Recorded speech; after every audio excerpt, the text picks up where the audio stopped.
السلام عليكم ورحمة الله وبركاته. وعليكم السلام ورحمة الله وبركاته. إن الحمد لله والصلاة والسلام على نبينا محمد وعلى آله وأصحابه أجمعين. أما بعد فأعوذ بالله من الشيطان الرجيم. بسم الله الرحمن الرحيم. والذين آمنوا واتبعتهم ذريتهم بإيمان ألحقنا بهم ذريتهم وما ألتناهم من عملهم من شيء.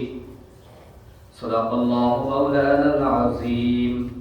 وقال رسول الله صلى الله عليه وسلم: مروا أولادكم بالصلاة وهم أبناء 7 سنين واضربوهم عليها وهم أبناء 10 وفرقوا بين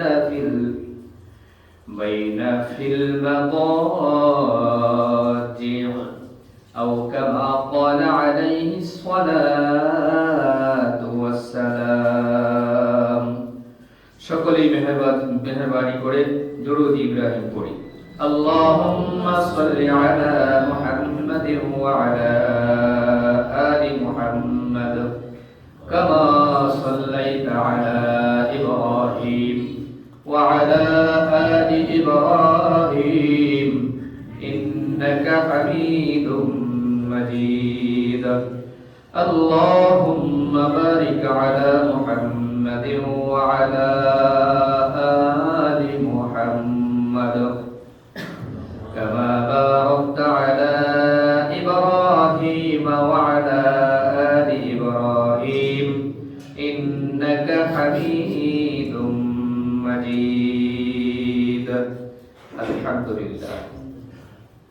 মহান আল্লাহ পাক রব্বুল আলামিনের দরবারে আলিশানে লাখো কোটি শুকরিয়া এই জন্য যে মহান মনিব আল্লাহ তাবারক ওয়া তাআলা আমাদেরকে দুনিয়ার সমস্ত কাজকর্ম থেকে ফারেক করে দুনিয়ার সমস্ত লোভ লালসা এবং অশ্লীলতা বেহায়াপনা থেকে মুক্ত করে আল্লাহ পাক রব্বুল আলামিনের ঘর মসজিদে প্রতি জুমার ন্যায় আজকেও যথাসময়ে আসার বসার এমনকি কিছু কথা বলা ও তা থেকে শ্রবণ করার তৌফিক দিয়েছেন। আমরা বলি আলহামদুলিল্লাহ। রব্বানা লাকাল হামদ হামদান কাসীরান তাইয়িবান মুবারাকান ফীহি সুবহানাল্লাহি ওয়া বিহামদিহি আদাদা খালকিহি ওয়া রিদা নাফসিহি وزنة عرشه ومداد كلماته. প্রশংসা করলাম কার? আল্লাহ তাআলা। প্রশংসা শুনেন কি শুনেন না? আল্লাহ তাআলার প্রশংসা করার দরকার আছে না নাই? আল্লাহ তাআলা অসংখ্য অগণিত নিয়ামত দিয়ে আমাদের জীবনকে ভরপুর করে রেখেছেন, ঠিক না বেঠি? আল্লাহ তাআলার নিয়ামতের প্রশংসা করে জীবনে শেষ করা যাবে? সম্ভব না। জীবন ভর এক সেজদায় পড়ে থাকলে একদিনের অক্সিজেনের শুকরিয়া আদায় হবে না, ঠিক না বেঠি? আল্লাহ পাক রব্বুল আলামিন আমাদের জন্য কত সুন্দর ব্যবস্থাপনা করে রেখে দিয়েছেন, একটু হাসপাতালে গেলে পরে বোঝা যায়, ঠিক না বেঠি? আমার সহকর্মী আলহাজ হযরত মাওলানা জসিমউদ্দিন সাহেব অসুস্থ হয়ে আছেন। বিগত 15-20 দিন যাবত তাকে হাসপাতালে রাখা হচ্ছে। তার শরীরের একটা মাত্র পার্টস নষ্ট হয়ে যাওয়ার কারণে এখন শরীরে একাধিক সমস্যা দেখা দিচ্ছে, একটার পরে একটা মাত্র ফার্স্ট কিডনি বিকল হয়ে গেছে, কিডনি ড্যামেজ হয়ে গেছে।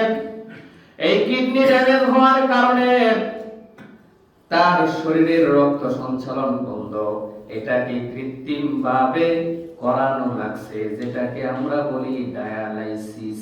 কি ডায়ালাইসিস? আল্লাহ তাআলা আমাদের এই দেহের ভিতরে প্রতিদিন 36 বার ডায়ালাইসিস করাচ্ছেন। কয়বার?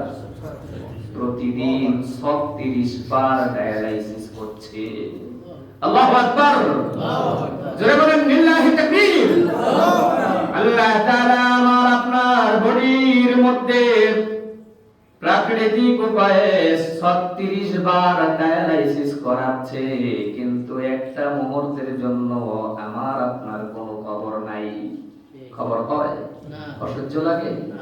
অথচ একবার ডায়ালাইসিস করাইলে কয়েকবার বন্ধ করা লাগে, কয়েকবার মেশিন বন্ধ করা লাগে। কুলায় না, শরীর নিতে পারে না। আর প্রতিদিন আমাদের শরীরে ডায়ালাইসিস হচ্ছে কয়বার? 36 বার। বাংলাদেশে এমন কোন মেশিন এখনো আবিষ্কার হয় নাই যেই মেশিনটা আপনাকে দৈনিক 5 বার ডায়ালাইসিস করার ক্ষমতা রাখে। নাই। আল্লাহ তাআলা আমার আপনার শরীরে 36 বার ডায়ালাইসিস করাচ্ছে, আমি আপনি টেরও পাচ্ছি না। শুকরিয়া আদায় করতে আরো কোথাও যাওয়া লাগবে? বহু দূরে যাওয়া লাগবে? আল্লাহকে তালাশ করার জন্য কোথায় যাওয়া লাগবে?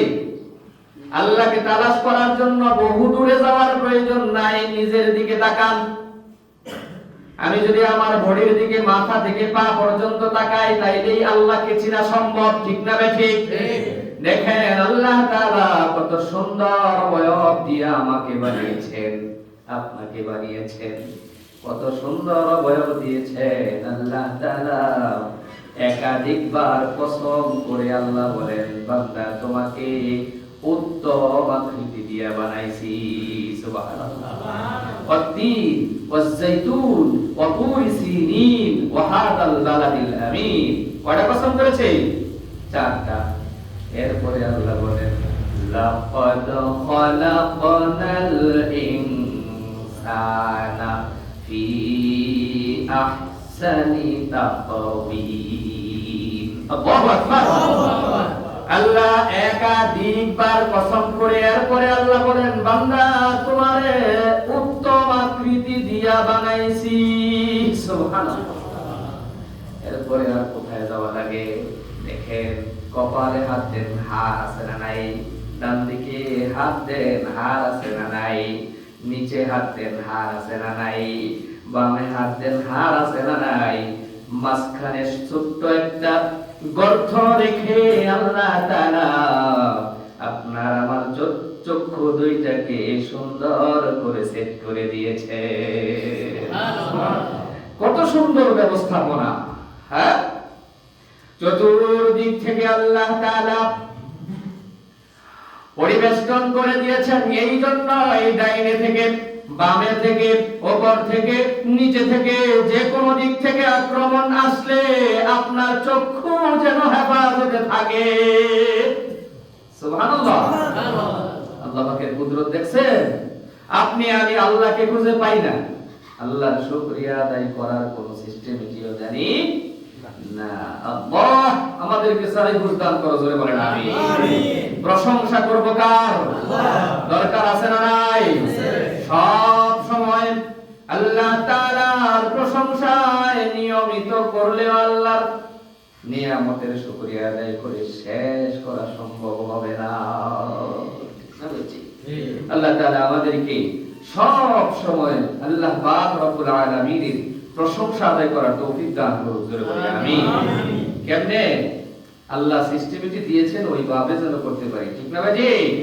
আজকে আপনাদের সামনে আমি পবিত্র কালামে পাকের সূরা তুর থেকে 21 নম্বর আয়াত তেলাওয়াত করেছি। কয় নম্বর আয়াত? 21 নম্বর আয়াত। আমার সামনে বসবেন, প্লিজ একটু কথাবার্তা বলবেন মাঝে মধ্যে। কথাবার্তা না বললে তো এই মুডে না, বুঝলেন না? তাহলে ওঠে পার একটা কথা আছে না, আপনারা যদি ঘুমান তাহলে আমিও ঘুমাও। কে কোন ঘুমাইবেন? আমার সাথে একটু হ্যাঁ না বলতে পারবেন না? ইনশাআল্লাহ। জোরে বলেন ইনশাআল্লাহ। আল্লাহ তৌফিক দান করুন। জোরে বলেন আমিন। আল্লাহ বলেন ওয়াল্লাযীনা আমানু اتبعتهم ذريتهم بإيمان ألحقنا بهم ذريتهم وما ألتناهم من عملهم من شيء এবং যারা ঈমান এনেছে এবং তাদের সন্তান সন্ততি যারা ঈমানের বিষয়ে তাদের অনুগামী হয়েছে তাদের সাথে মিলিত করব তাদের সন্তান সন্ততিকে এবং তাদের কর্মফল বিন্দু মাত্র হ্রাস করব না। কথাকার আল্লাহ বলতেছেন, ও ঈমানদারেরা, তোমরা যারা ঈমান এনেছো এবং পাশাপাশি তোমাদের সন্তান সন্ততি ঈমানের উপরে ইস্তেকামত থাকবে বা ঈমান আনবে, হাসরের ময়দানে আমি একজনকে আরেকজনের সঙ্গে কি করব? কবুল করে নিব, পরিচয় করায় দিব এবং একজনারও কোনো প্রকার কমতি হবে না, কাহারও সওয়াবের কোনো কমতি হবে না। এই সন্তানাদি আমাদের জন্য আনন্দের বিষয় হোক, আমরা চাই কি চাই না? হক আদায় করে না না করে? সন্তানের হক আছে না নাই? কম না বেশি? সন্তানের হক কি এটাই তো জানি না, এটাই জানে না এমন মা বাবা আছে না নাই? আমরা তো চিন্তা চেতনায় আছি, সন্তান হইলে পরে তাকে ভরণ পোষণ আর বড় বাড়ি বড় গাড়ি করে দিয়ে যাব, এই তো আমাদের হক নাকি? সন্তান আমাদের কাছে এটাই পায় নাকি আর কিছু আছে? সন্তান যেন আমাদের চিরস্থায়ী আনন্দের বিষয় হয়, আনন্দের বস্তু হয়, এই জন্য আমাদেরকে হক আদায় করতে হবে। প্রথম 1 নাম্বার হক, সন্তানের জন্য ভালো মা এবং বাবা নির্বাচন করতে হবে। সন্তানের জন্য ভালো মা আর ভালো বাবা নির্বাচন করতে হবে। যারা মায়ের আছে তারা ভালো বাবা তালাশ করবে, যারা বাবার আছে তারা ভালো মা তালাশ করবে। ভালো মা বাবা বলতে কি বোঝায়? সুন্দর, লম্বা, ধনী, হ্যাঁ সুন্দরও লাগবো, লম্বাও লাগবো, ধনীও লাগবো। এখন পাত্রী তালাশের সময় এটাই খুঁজে, ঠিক না বেঠিক?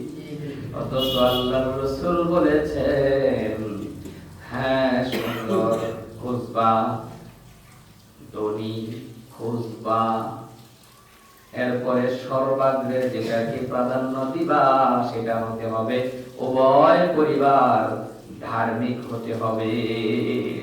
উভয় পরিবারের কি বিষয়? সর্বপ্রথম গুরুত্ব দিতে হবে ধার্মিকতা কি, সতীত্ব কি। এখন আমরা তো সর্বপ্রথম হিসাব করি কোনটা? এই লোকের একটা মাত্র মেয়ে আছে ওয়ার্ডের, কি ফাথার থেকে শুরু করে জয়না পর্যন্ত, মারা গেলে সব পামু, এইটাই এখন এইটা যে মাঝে মাঝে নাইট ক্লাবে যায়, ওইটা অজানছে, জানার পরেও কয় বয়সকালে একটু একটু পরে। ঠিক না বেঠিক? কথা কন না কে? ঠিক না বেঠিক? বেশি বলছি? আপনি আমি দাম্পত্য জীবন পরিচালনা করব আপনার আর আমার সুখের জন্য নয়। চিন্তা মাথায় রাখতে হবে, আপনার আর আমার প্রজন্মের কথা ভাবতে হবে। আমার আপনার পরবর্তী প্রজন্ম যেন ভালো হয় সেই দিকে লক্ষ্য রাখতে হবে। পরবর্তী প্রজন্ম কেমনে ভালো হবে ওই চিন্তা সব সময় মাথায় রাখতে, কথা বল নাকি রাখতে হবে। কেমনে রাখবো? 1 নাম্বার, সন্তানের জন্য ভালো মা ভালো বাবা নির্বাচন করেন। 2 নাম্বার, সন্তান পৃথিবীতে আসলে পরে সন্তানের কানে আযান দেন। কি? সন্তানের কানে আযান দিতে হবে। আবু রাফি রাদিয়াল্লাহু তাআলা আনহু থেকে বর্ণিত, তিনি বলেন হযরত ফাতিমাতুজ জোহরা রাদিয়াল্লাহু তাআলা আনহা যখন হাসান রাদিয়াল্লাহু তাআলা আনহুকে জন্ম দিয়েছে, তখন রাসূলুল্লাহ সাল্লাল্লাহু আলাইহি ওয়াসাল্লাম আযান, নামাজের আযানের মতো আযান দিয়েছেন। কিসের আযানের মতো? নামাজের আযানের মতো আযান দিয়েছেন। কারণ কি? সন্তানের কানে আযান দেওয়ার কারণ, এই সন্তান জন্মের পরে তার কাছে, তার কানে তাওহীদের বাণী পৌঁছায় দিলাম। কি? সর্বপ্রথম তার কানে পৌঁছলো আমার আল্লাহ সবচেয়ে বড়। আল্লাহু আকবার, আল্লাহু আকবার। অর্থ কি? আল্লাহ সবচেয়ে বড়, আল্লাহ মহান, আল্লাহ মহান। ঠিক না ভাই? এই কথাটা জীবন ভর শুনতেছি। দৈনিক 5 বার মুয়াজ্জিন সাহেব নিজের কণ্ঠে চিল্লায় মসজিদের মিনারা থেকে আল্লাহর এই কথাটা শোনায়। ঠিক না ভাই? ঠিক। আজ অবধি কতবার শুনেছি, কোনো গণনা নাই, কিন্তু কথাটা কি এটাই বুঝি নাই। ঠিক না ভাই? সন্তানের কানে সর্বপ্রথম কথা হবে আল্লাহু আকবার, আল্লাহু আকবার। আল্লাহ মহান, আল্লাহ মহান, আল্লাহর চেয়ে বড় এই পৃথিবীতে আর কেউ নাই। আপনার আমার স্রষ্টা কে? আল্লাহ। কথা কোন নাকি? আপনার আমার স্রষ্টা কে? আল্লাহ। আপনার আমার রিজিক দাতা কে? আল্লাহ। আপনার আমার সমস্ত কিছুর ব্যবস্থাপনা করার দায়িত্ব কার? আল্লাহ। আল্লাহর কাছে সব দায়িত্ব। ঠিক না বেঠি? কিন্তু আমি আর আপনি সন্তান পৃথিবীতে আসার আগেই রিজিকের জন্য কি বেহুশ বেকার হয়ে যায়। চিন্তা করে একটা না হইলে মানুষে করবো আখরা, একটা হওয়ার পরে এবার চিন্তা করে আর না। ঠিক না ঠিক? চিন্তা করে কি আর? কারণ কি? বেশি হলে খাওয়াই থাকতো না, বেশি হলে কি খাওয়াই থাকতো না। খাওয়াই মুখে আপনি আমি? রিজিকের মালিক কে? আল্লাহ। চিৎকার মেরে বলেন রিজিকের মালিক কে? আল্লাহ। আপনার আমার সকলের রিজিকের মালিক কে? আল্লাহ। মুসলিম শরীফের বর্ণনা, বান্দা এই পৃথিবীতে পাঠানোর 50,000 বছর আগে আল্লাহ রিজিক পাঠায়। সুবহানাল্লাহ, সুবহানাল্লাহ। চিন্তা করছে আল্লাহ আমাকে আপনাকে নিয়ে আল্লাহ আপনার আমার চেয়ে বেশি ব্যস্ত, অথচ আপনি আর আমি চিন্তা করি একটা হলেই যথেষ্ট। গত কিছুদিন আগে স্লোগান ছিল ছেলে হোক মেয়ে হোক দুইটা, এখন স্লোগান হলো একটা হইলেই যথেষ্ট। হ্যাঁ, আর কিছুদিন পরে ইব্রাহিম আলাইহিস সালামের যুগের মতো বুঝলে তোমরা এক একজন এক এক ঘর থাকবা। কি ইব্রাহিম আলাইহিস সালাম যেন পৃথিবীতে আসতে না পারে, এজন্য দুয়ারে দুয়ারে রেড অ্যালার্ট জারি করছে। জানেন না ঘটনা? জি। দুয়ারে দুয়ারে রেড অ্যালার্ট। আল্লাহ কয় ঠিক আছে চালিয়ে যাও। যেটা রাতের বাতাস না পাইলে ঘুম আসে না, বড়রা হেডা হইছে ইব্রাহিম আলাইহিস সালামের বাপ, সরি মুসা আলাইহিস সালামের বাপ। হ্যাঁ, মুসা আলাইহিস সালামের বাপ মুসা। ইমরানের হাতের বাতাস না লাগলে ফেরাউনের ঘুম আসে না। ওই ইমরান তো ফেরাউনের ঘরে, ইমরানের মায়ের দরজায় ধরে দেওয়ার দরকার নাই, আছে এখানে বলিস না। আল্লাহ তাআলা ইমরানের বিবির মনের মধ্যে কি ঢুকায় দিলেন? চাহিদা। ওইদিকে ইমরানের মনের মধ্যে চাহিদা ঢুকায় দিছে। ইমরানের বিবি গলায় ঘুম আসে না, চিন্তা করতেছে পুলিশ তো নাই। এই বাকে ইমরানের বিবিকে এখান থেকে উঠায়া নিয়ে গেছে ফেরাউনের বিছানারে নেই। চিন্তা করছে, আল্লাহর কুদরত দেখেন। ইমরান বাতাস দিয়া ফেরাউনের ঘুম পাড়ায়া পিছনের দিকে তাকায়া দেখে বিবি দাঁড়ায় রয়েছে। কয় কি মেঘ না চাহিতেই বৃষ্টি। কথা কন নাকে? ঠিক। এবার দুজনের মিলন হয়ে গেল কোথায়? যারা রেড অ্যালার্ট জারি করেছে তাদেরই পাশে। যিনি প্রতিরোধ করেছেন তিনার কাছেই দুইজনের মিলন হয়ে গেছে। ফসল হলো মূসা, বলেন আলাইহিস সালাতু ওয়াসসালাম। চিন্তা করছেন সবচেয়ে বড় পরিকল্পনাকারী কে? আল্লাহ। আপনার আর আমার পরিকল্পনা আল্লাহ তাআলার পরিকল্পনার কাছে জিরো, ঠিক না বেঠিক? কাজে কাজে আপনি আমি সন্তানকে রিজিকের জন্য পেরেশান হয়ে যদি মেরে ফেলি বা দুনিয়াতে আসতে বাধা প্রদান করি, কাজ হবে? কাজ হবে? যদিও কাজ হয়, আল্লাহর কাছে জবাব দেওয়া লাগবে কি লাগবে না? রেহেবের হিসাব দিবে আল্লাহ, রেহেবের হিসাব নিবে হাসরের ময়দানে। কাজে কাজে আল্লাহ তাআলার হকের তাওহীদের কথাটা সন্তানের কানে সর্বপ্রথম পৌঁছায়া দেওয়া মা বাবার দায়িত্ব। মা বাবার হক, সন্তানের প্রতি মা বাবার হক। সন্তান ভূমিষ্ঠ হওয়ার পরে তার কানে সর্বপ্রথম আযান শোনায়া দাও। আমরা এটা করি তো? করি? করলে আলহামদুলিল্লাহ, আর যদি না করেন আজকে থেকে শুরু করার দরকার আছে না নাই? বলেন ইনশাআল্লাহ। 3 নাম্বার দায়িত্ব কি? সন্তান আস্তে আস্তে 1 2 3 পেরিয়ে 7 দিন বয়স হয়ে গেছে। কয় দিন? 7 দিন। জোরে কর। 7 দিন। আরো জোরে। 7 দিন। জোরে কর। 7 দিন। 7 দিন। এটা আপনাদেরকে এতবার বলানোর কারণ মুখস্থ করাইলাম। 7 দিনের দিন সন্তানের নাম রাখা, সন্তানের নামে আকিকা করা। কি করা? আকিকা। 7 দিনের দিন সন্তানের নাম রাখা, সন্তানের নামে আকিকা করা। মা বাবার জন্য সন্তানের হক, মা বাবার উপরে সন্তানের হক।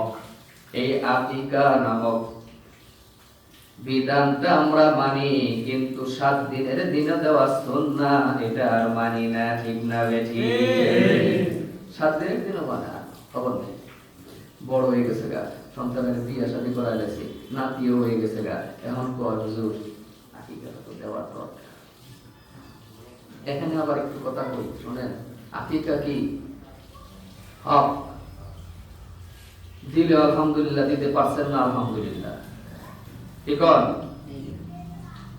এই বুড়া বয়সে ছেলে মেয়ের নাতি নাতু হয়ে গেছে গা, এখন আকিকা দেওয়ার লাগে বেহুশ হয়ে গেছে গা, বেকারা। চিন্তা করতেছে হুজুর মাসালাটা দেন তাড়াতাড়ি। আছে না নাই? হ্যাঁ, 7 দিনের দিনে আকিকা দেওয়া সন্তানের অধিকার, এটা কি করে দিবেন। এরপরে সুন্দর দেখে তার নাম রাখবেন অর্থবহ, সুন্দর অর্থবহ নাম আছে আমাদের এলাকায়? আছে তো নাকি? অর্থবহ নাম রাখার দায়িত্ব কার? মা বাবার। দায়িত্ব কার? মা বাবার। হুজুরের না দাওয়াত দিয়া নিয়ে ইচ্ছে মতো খাওয়াইয়া পেট টানা ভরাইয়া পেটের মধ্যে আর দিয়ে হুজুর নাম রাখেন কোন কি কয় না দিছে রাখছে। নাম রাখার দায়িত্ব তো মা বাবা, আমার না। কয় হুজুর একটা না, আমাকে ভিতরে গিয়ে দেখেন তো নাম রাখছে কি না। আইছে হুজুর রাখছে। কয় কি? মৌসুমী। কোন কি? দেখুন মৌসুম, চিন্তা করো। এবার রাজেশ সাহেব এসে হুজুর এটা আবার কি কম? আপনার মৌসুম তো 2টা, একটা শীতকাল একটা গরমকাল। কোন মৌসুম রাখছেন এটা কর? হুজুর হে মৌসুম না, মৌসুমী। এটা আবার কোনটা? হেজে। হেজে করে আমার বোঝাইতেছে এই যে নাচ একটা আছে না, নাচেন না করি আসেনি? চিনেন না? এটা তো চিনবেন উনি, এটা চিনে বাবা। হ্যাঁ, কথাটা বলার উদ্দেশ্য হলো মা বাবার উপরে সন্তানের অর্থবহ নাম রাখা সন্তানের অধিকার। আপনি 7 দিনের দিন অর্থবহ সুন্দর একটা নাম রাখবেন, মাথার চুল কামাবেন, চুল ওজন করে সমপরিমাণ সোনা রূপা অর্থ করি সাদাকা করে দিবেন। সুন্নাহ, এটা আপনার করণীয়। এরপরে পারলে 7 দিনের দিন খতনা করায় দেন। এই এখন তো বলতে 7 দিনের দিনে খতনা, 7 মাসের সময় খতনা করায় ঠিক রাখা যায় না, 7 বছরে গিয়া চিন্তা করে যাই করা। তবে সুন্নাহ 7 দিনের দিনে খতনা করা। এরপরে সুন্দর অর্থবহ নাম রাখলেন। সন্তান আস্তে আস্তে বড় হচ্ছে।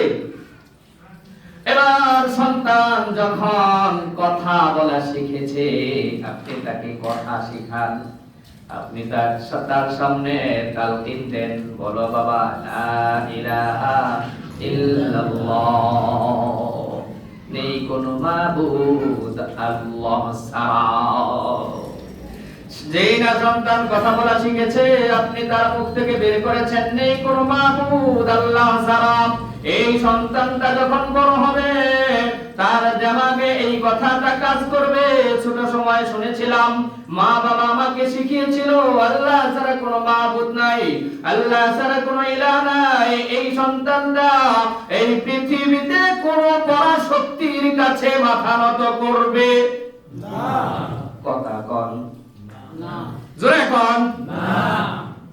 তাহলে ছোট্ট সময়ে তাকে হকের উপরে প্রতিষ্ঠিত করা, হক সম্পর্কে জানানো বোঝানো মা বাবার দায়িত্ব, মা বাবার দায়িত্ব। এবার আস্তে আস্তে করে সন্তানটা আরো বড় হয়েছে, 7 বছর বয়সে উপনীত হয়েছে। এরপরে আল্লাহর রাসূল বলেন, মুরু আওলাদাকুম বিসসালাতি ওয়া হুম আবনাউ সাবঈ সিনিন। সন্তানের যখন 7 বছর বয়স হয়েছে, তাকে নামাজের জন্য তাগিদ দাও, নামাজ পড়ার কথা বলো। কয় বছর? 7 বছর। জোরে বলেন। 7 বছর। আরো জোরে। 7 বছর। আরো জোরে। এই দিকটা কথা বল নাকি? কয় বছর? 7 বছর বয়স হইলে সন্তানের নামাজের তাগিদ দেওয়ার হুকুম দিয়েছেন কে? আল্লাহ। মুহাম্মদ সাল্লাল্লাহু আলাইহি ওয়াসাল্লাম বলেন, 7 বছর বয়স সন্তানের নামাজের জন্য তাগিদ দাও। এইবার আমি আপনাদের কাছে প্রশ্ন রাখলাম, আপনারা এখানে যারা অভিভাবক দাঁড়িয়েছেন, আপনাদের কি এমন সন্তান নাই বয়স 7 বছর হয়েছে? আছে? বলছেন নামাজ পড়তে? বলেন। তাহলে এই হাদিসের উপরে আমল হয়েছে?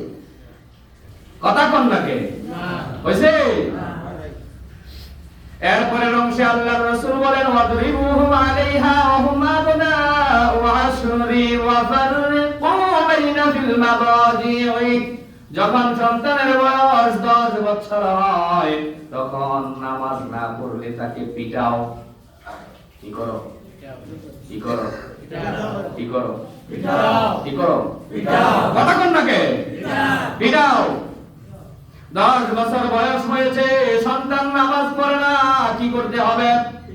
পিটাইতে হবে। হুকুম কার? আল্লাহ। বলেছেন কে? মুহাম্মাদুর সাল্লাল্লাহু আলাইহি ওয়াসাল্লাম। এবং তার বিছানা আলাদা করে দাও। বিছানা আলাদা করে দাও।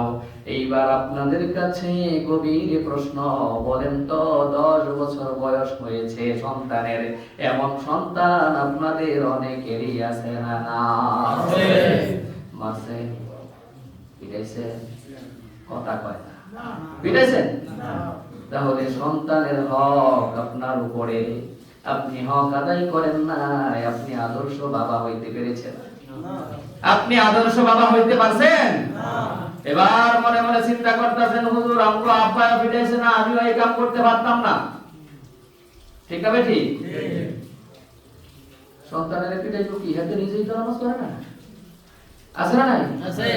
কম না বেশি? বেশি। ফজরের জামাতে লোক পাইছি এক কাতার। কয় কাতার? এখন লোক পাইছি কয় কাতার?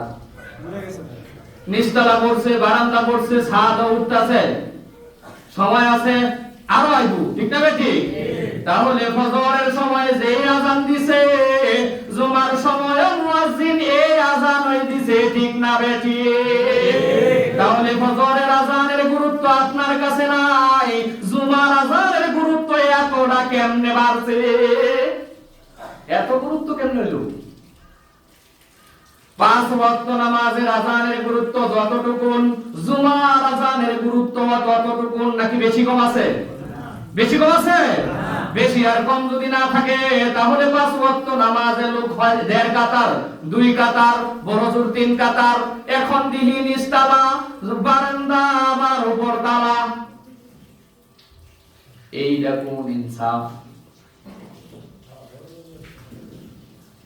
তাহলে আপনারা যারা অভিভাবক হয়েছেন, বোঝা গেল আপনাদেরই এখনো 10 বছর বয়স হয় নাই। 10 বছর হয়েছে? 10 বছর না হলে আবার নামাজ লোক পাই না কেন? 10 বছর হইলে পরে নামাজে মুসল্লি কম হবে, কম থাকবে কে? আল্লাহ তাআলা বলেছেন আকিমুস সালাহ, নামাজ কায়েম করো। কি করো? কায়েম করো। কায়েম কারে কয়? সমাজে সালাত কায়েম করো মানে প্রতিষ্ঠা করতে হবে। কি করতে হবে? প্রতিষ্ঠা করতে হবে। এই সমাজে প্রতিষ্ঠা আছে কাপড় পরিধান করা। এই জন্য আপনি ছোট্ট একটা বাচ্চাকে সামনে ডাকায় নিয়ে আসেন, বলেন বাবা তোমার ফ্যানটা খোলো, খুলবে? খুলবে? খুলবে? লজ্জায় সে মুখটা নিচের দিকে দিয়ে চলে যাবে, কারণ সে জানে এখানে লুঙ্গিটা খুললে পরে শরম হবে। এই জন্য এত সুন্দর ভাবে প্রত্যেকের পরনে কাপড় আছে। এমনই ভাবে এই সমাজে নামাজ কায়েম করতে হবে। নামাজের আযান শোনা মাত্রই সব কিছু বন্ধ করে দিয়ে মসজিদের দিকে দৌড়াইতে হবে। হুকুম কার? এখানে কোনো কাজটার আছে? এখানে কোনো ফাঁকি ঝুঁকি চলে না? না কোন কেমনে আবার দিয়ে আয়েন না, নাও কোন আবার আয়েনও না, এটা কোনটা? মনে মনে চিন্তা করতেছে হুজুর দি ব্যাংকাই রে, এটারে বাদ দে, বাদ দে না। ঠিক না বেঠি? এই কথা কি আমি বেশি বলছি না হাদিস কোরআনে যতটুকু আছে এতটুকু বলছি? সন্তানের হক, আপনি 10 বছর বয়স হইলে পরে আপনি সন্তানকে মায়ের দিয়া নামাজ পড়াইতে হবে। খাদেমুর রাসূল হযরতে আনাস রাদিয়াল্লাহু তাআলা আনহু বলেন, আমি রাসূলের খিদমতে 9 বছর কাটিয়েছি। কয় বছর?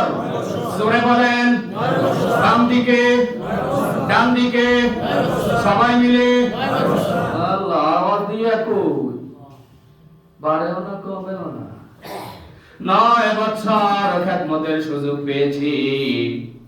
9 বছরের ভিতরে কত কাজ রাসূলের কথার বাইরে করে ফেলেছি, আবার কত কাজ রাসূলের কথার ভিতরে করি নাই। কিন্তু 9 বছরের ভিতরে একদিন রাসূল আমাকে এমন ভাবে বলেন নাই, এই কাজটা বলেছিলাম কেন করো নাই, আর এই কাজটা বলি নাই কেন করেছ, এমন কোন ধমক দেন নাই। কিন্তু দ্বীনের ব্যাপারে, ধর্মের ব্যাপারে এতটা কঠোর ছিলেন, একটুও হেরফের হওয়ার সুযোগ ছিল না। সুবহানাল্লাহ। একজনে সুবহানাল্লাহ জোরে বলতে পারেন নাই? এই রকম ভাবে অভিভাবক হিসাবে আমাকে আপনাকে ভূমিকা পালন করার দরকার আছে না নাই? অল্প না বেশি? কবে? বুড়া হইয়া সারলে নাকি? এই বুড়া হইয়া সারলে দায়িত্ব পালন করবেন মানসিকতা আছে বলেই মা বাবা আজকে ঘরের বাইরে থাকে। ঠিক আছে? মা বাবার জায়গা ছেলের ফ্ল্যাটে হয় না, এমন ইতিহাস আছে না নাই? একটা মাত্র মা, ছোট্ট একটা পেট, এই পেটের ভিতরে 10টা সন্তান ধারণ করতে পারছে। আর এই 10টা সন্তানের 10টা ফ্ল্যাটের ভিতরে এই একটা মাত্র মায়ের জায়গা হয় না, আছে না নাই? একমাত্র কারণ সন্তানের পরিপূর্ণ হক আদায় করে নাই। সন্তানের হক যদি আদায় করতো তাহলে মা বাবাকে বাহিরে যেতে হতো না। ঠিক না বেটি? আমি আমাকে দিয়ে বলছি, আমি আপনাদের এখানে দায়িত্ব পেয়েছি, পাশাপাশি আরেকটা দায়িত্ব পালন করি। আমি যদি আপনাদের এলাকায় লাক্সারিয়াস একটা বাসা নিয়ে থাকতে পারবো, বউ বাচ্চা নিয়ে থাকতে পারবো, কিন্তু আমি নিজে এই আয়নাঘর নামক জায়গায় থাকি। একটাই মাত্র কারণ, বৃদ্ধ বাবা মা বাড়িতে আছে। বৃদ্ধ বাবা মাকে রেখে আমি বউ বেরি নিয়ে আইসা আনন্দ চিত্তে জীবন উৎফুল্ল ভাবে চালাবো, এটা আমার বিবেক বাধা দেয়। কারণ কি? আমি সন্তান হিসাবে বাবা মা থেকে সমস্ত হক আদায় করেছেন বাবা মা, আমি পেয়েছি। আমি সেইভাবে বড় হয়েছি, আমার বাবা মা আমাকে সেইভাবে বড় করেছে। আজকে বাবা মাকে কষ্টে রেখে আমি আনন্দ করতে পারি না, এটা আমি বুঝি। এই জন্য আমাদের প্রত্যেক বাবা মাকে হক আদায় করার দরকার আছে না নাই? করবো তো ইনশাআল্লাহ। আজকের থেকে শুরু করব ইনশাআল্লাহ। এটি পূর্বে যা হয়ে গেছে আল্লাহর কাছে ক্ষমা চাই। আজকে 2024 সালের শেষ জুমা। কোন জুমা? শেষ জুমা। 24 সালে আর কোন জুমা আসবে না। কাজেই আমরা জীবনের মতো আল্লাহর কাছে তওবা করব, আর জীবনেও কোনোদিন গুনাহ করব না। সন্তানের হক ছুটে যাক, এটা আমরা চাইবো না। পরিপূর্ণ হক আদায় করার চেষ্টা করব ইনশাআল্লাহ। দুইটা হাত আল্লাহর দিকে করেন সকলেই,